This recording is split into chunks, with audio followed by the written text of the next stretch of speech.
Finally guys, स्वागत है आपका मेरे ब्लॉग में। और आज मेरे पास है ये XUV 700। और आज मैं आपको बताने वाला हूँ कम बजट में ब्रेक का काम कैसे करवाएं और क्या क्या सावधानी रखनी पड़ती है ब्रेक के मामले में। फ्रंट और रेयर का व्हील्स वगैरह खोल रखे थे और ब्रेक डिस्क की कंडीशन बताऊंगा आपको बता दूं, हमने पैर से इसके इंस्पेक्शन किए थे प्रॉपरली, आगे रेयर के और पीछे के। और इसमें अभी 2000-3000 किलोमीटर पहले ब्रेक पैड नहीं। आपको बता दूं, जो फ्रंट की साइड की डिस्क होती है वो होती है 30 mm की, और ये लास्ट चलती है 28 mm तक। और इसमें जैटरिंग आ रही है। ब्रेक पैड तो नए डलवा लिए थे कस्टमर ने, थोड़े टाइम बाद इसमें आ गई जैटरिंग। जैसे हम ब्रेक अप्लाई करते हैं और ब्रेक पैडल ऐसे कांपता है, तो उसमें उसको बोलते हैं हम जैटरिंग। तो ब्रेक पैड तो नए हैं और रेयर के भी नए हैं, और आगे के डिस्क की थिकनेस है जो 28 से कम है। तो 28 से कम है तो हम इसे करेंगे रिप्लेस। और रेयर की साइड चलते हैं। रेयर की साइड हमने स्कीमिंग मशीन लगा रखी है, आप समझ गए होंगे।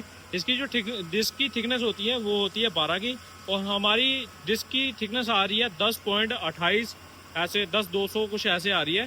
तो इस कंडीशन में हमारी डिस्क की जो थिकनेस है वो तो 10 से ऊपर है, तो हम उसे स्कीमिंग कर सकते हैं। तो गाड़ी की डिस्क की थिकनेस सही हो तो स्कीमिंग हो सकती है। तो इसकी रेयर की हम करेंगे स्कीमिंग, फ्रंट करेंगे रिप्लेस, और गाड़ी की कंडीशन बताऊंगा। और आज जितने चारों ब्रेक पैड है ऐसे प्रॉपर क्लीन और प्रॉपर एमरी पेपर प्रॉपरली एकदम घिस के दोबारा लगाने पड़ेंगे। तो स्कीमिंग मशीन हमने कर दी है सेट, कैलिब्रेशन हो गई है, तो इसे करेंगे सेट। और जैसे जैसे ये कार चलेगी आपको फुल कंडीशन में बताऊंगा, और कैसी हमारी थिकनेस निकल के आती है सामने, कैसे प्रॉपरली कटी है डिस्क।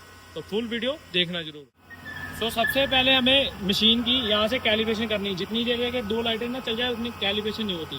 कैलिब्रेशन करने की सबसे पहले मशीन सेट करनी है, स्टार्ट करके रीसेट दबाना, रीसेट के बाद स्टार्ट दबाना, स्टार्ट के बाद ये 2 लाइटें हो जाएगी ओपन, और ऑटोमेटिकली हमारी गाड़ी की जो कैलिब्रेशन है मशीन की वो हो जाएगी। और बाद में हमें इसको आगे लेके जाना है ऐसे। तो बाद में इससे हमें टाइट करना है। ये 2 नोब होती है आपस में ऐसे जुड़ेगी डिस्क के साथ। और सबसे पहले काटनी है इसकी किनारी, हल्की सी टच करी बैक साइड से, और फ्रंट साइड से टच की, यहाँ लाके यहाँ ये होता है लॉक, इसे लॉक कर देना। ये लॉक हो गया, घूमेगा और वो भी घूमेगी।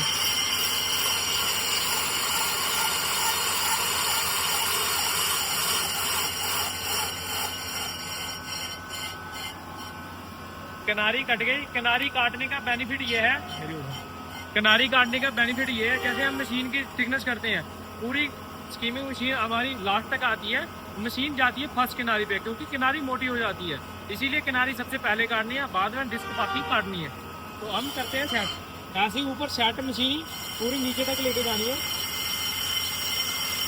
हल्की टच करके नीचे तक लेके जानी है। उसके बेनिफिट ये है, जैसे देखो यहाँ से डिस्क की जो डुंगाई है वो यहाँ ज़्यादा है, तो इसीलिए वहाँ टच नहीं हुई। तो ये रास्ते में पता चलते जाएगा। देखो यहाँ से ऊंची है डिस्क और यहाँ से एकदम नीचे हो रखी है डिस्क, इससे पता चलता रहता है डिस्क कहाँ से ज़्यादा घिसी हुई है।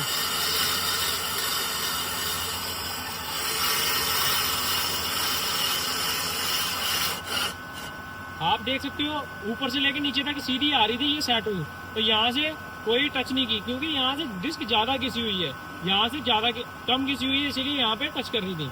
और हम इसे लूज करेंगे। तो ये पॉइंट होते जैसे यहाँ पे 3 है, मार्कर है ये, इसे हम 4 पे और एक और ले लेंगे 4.5। 4.5 तो पॉइंट है, लेकिन यहाँ पे मान के चलो 1.5 mm के अकॉर्डिंग मैंने बढ़ाया है। इसे मिनी mm कहते हैं।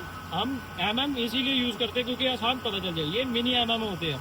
इधर की साइड आ रहा था 1.5 होती गिनती, आधा आ रहा, आधे पे आधा, ये 3, यहाँ पे भी 1.5 मिनी mm। इसे किया हमने लॉक मशीन को, तो ये लॉक को अंदर सेट कर दिया।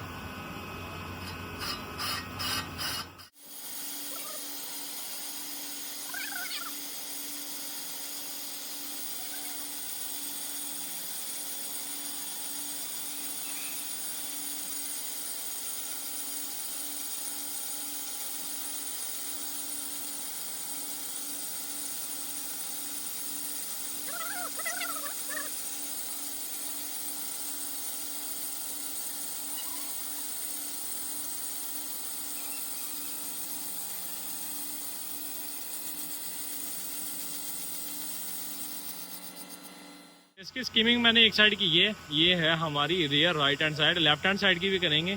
जैसे आपको रियर की एक करनी है तो दूसरी भी करनी पड़ेगी, क्योंकि प्रॉपर पेयर के साथ होना चाहिए। तो आगे की फ्रंट की डिस्क आ रखी है, कैसे रिप्लेस करनी है, प्राइस क्या, सब डिटेल में बताऊंगा। आप फिनिशिंग देख सकते हो कितनी स्मूथली है, क्लीन आई है। और दूसरी साइड का करता हूँ तो बाद में बताता हूँ आपको फ्रंट की डिस्क का प्राइस। सो रेयर में हम कर रहे थे डिस्क की स्कीमिंग, राइट साइड लेफ्ट साइड दोनों हो गई हैं और फ्रंट की डिस्क हमने नहीं डाल दी है। तो अभी इसे क्लीन करना पड़ेगा। जब डिस्क आती है ये आधी पॉलीथीन में हल्का ऑयल वगैरह लगा होता है, तो इसी यूजिया से प्रॉपर क्लीन करके रखना होता है। ऑयल वगैरह इसीलिए लगता है क्योंकि जंग ना लगे, रश ना हो पैकिंग में पड़ी पड़ी, इसीलिए इसे क्लीन करके प्रॉपरली। ब्रेक पैड मेरे को पुराने बढ़ाने एक ये पड़ा, इसका प्राइस आपको बता देता हूँ। एक पीस का 4,382 रुपये की एक डिस्क है। इसमें डलती हैं 2 फ्रंट में, और रेयर का डिस्क का प्राइस अलग होता है। तो आपको बता दूं, वैसे तो हम जैसे नई डिस्क डालते हैं और ब्रेक पैड नए ही डालते हैं, रिक्वायर नहीं करते। तो कस्टमर ने अभी 2-3 हज़ार रुपये डलवाए थे, इसीलिए ब्रेक पैड तो अभी नए हैं। लेकिन आपको बता दूं, ये देखो बीच में जो ऐसी चमकीली सी लाइन दिख रही है, 1, ये 2, ये 3, तो आपको इसे ब्रेक पैड को अच्छे से प्रॉपर घिसना, जितनी देर तक ये ब्रेक पैड का ये सरफेस ना आ जाए।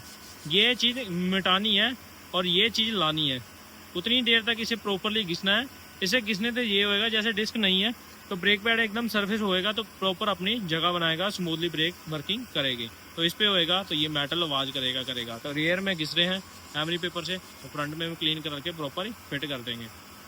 सो फाइनली ब्रेक के अकॉर्डिंग मैंने सारा आपको प्रॉपरली बता दिया है। और आई होप आपको वीडियो अच्छी लगे। लाइक सब्सक्राइब कमेंट करके जरूर जाना। Bye bye.